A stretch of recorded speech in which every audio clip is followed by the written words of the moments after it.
Good morning, children. Today's topic is Kepler's law of gravitational motion. We have idea about the universal law of gravitation given by Newton, and we know importance that force due to gravitation bind us to the earth, either water or gases or materials, or we are able to stand on the earth due to earth gravitation. The motion of moon around the earth is also due to gravitation. Motion of the planet around the sun also due to gravitation. Tides due to moon, earth and sun. And acceleration due to gravity is more at the pole than equator. These are the importance of universal law and explained by the Newton. That is the base of the Kepler's law of planetary motion. On the 16th century बहुत सारा information astronomers इकट्ठा किए और ये astronomers जो बहुत सारा information इकट्ठा किए और तब उन्होंने 3 लॉज दिया. वो प्रूफ नहीं किए. That is the imagination. 3 laws imagination. Planets moves around the sun in elliptical orbit. Area swept out per unit is constant और aerial velocity is constant. And square of the time period of revolution is directly proportional to the cube of the mean distance of the planet from the sun.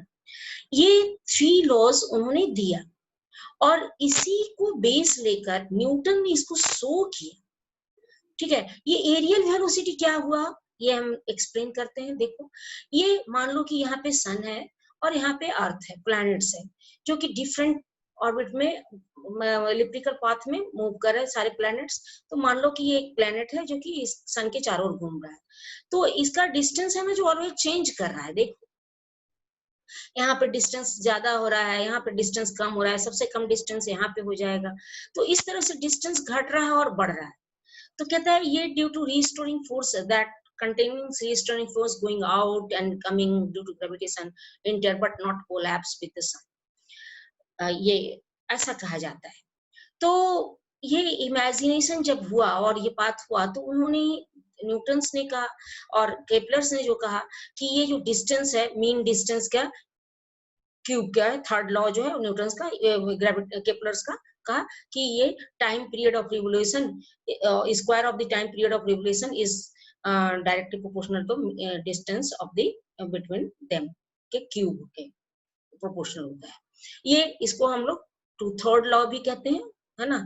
और period of revolution law for the period of revolution भी कहते हैं, planetary motion. तो ये है. तो अब हम न्यूटन कैसे शो किए वो देखो. Newton shows planetary motion caused due to gravitational force of the sun. Newton used third law of Kepler's to calculate, sorry यहाँ पे स्पेलिंग गलत है, calculate gravitational force of attraction. Let orbital velocity v equal to 2 pi r by t. ये 2 pi r तुम जानते हो, ये 2 pi r हो गया पूरा circumference. तो total distance covered by time of period of revolution. तो वेलोसिटी दे देगा कि कितने से प्लैनेटरी मोशन चल रहा है, कितने से प्लैनेट्स जो है रिवॉल्व कर रहा है, कितनी स्पीड से.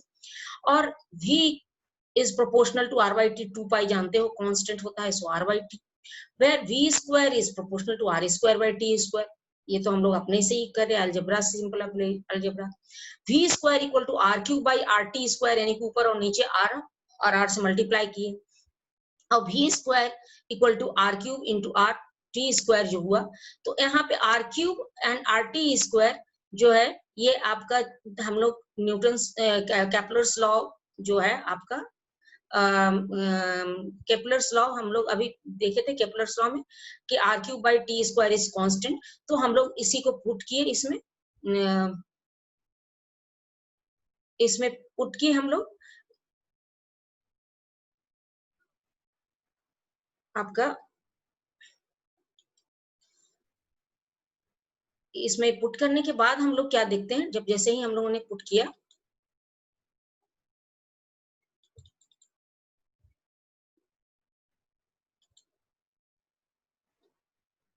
तो हमारा क्या हो गया, v square is 1 by R cube T square constant है तो V square is proportional to R. ये हम लोगों का इक्वेशन 1 हो गया।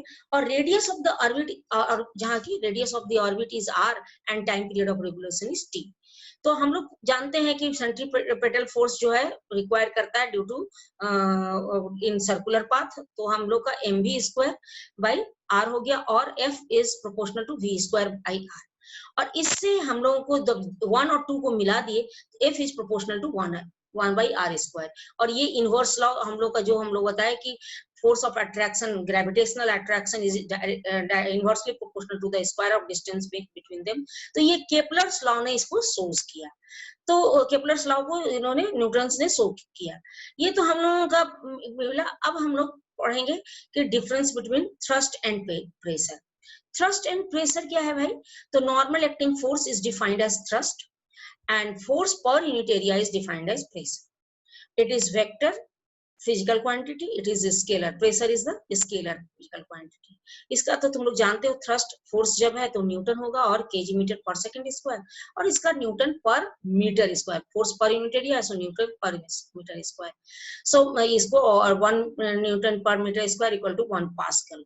ठीक है, और F इक्वल to M A, P equal to M A. अब इस नेक्स्ट क्लास में हम लोग पढ़ेंगे इसके आगे। और आज इतना ही। Have a nice day.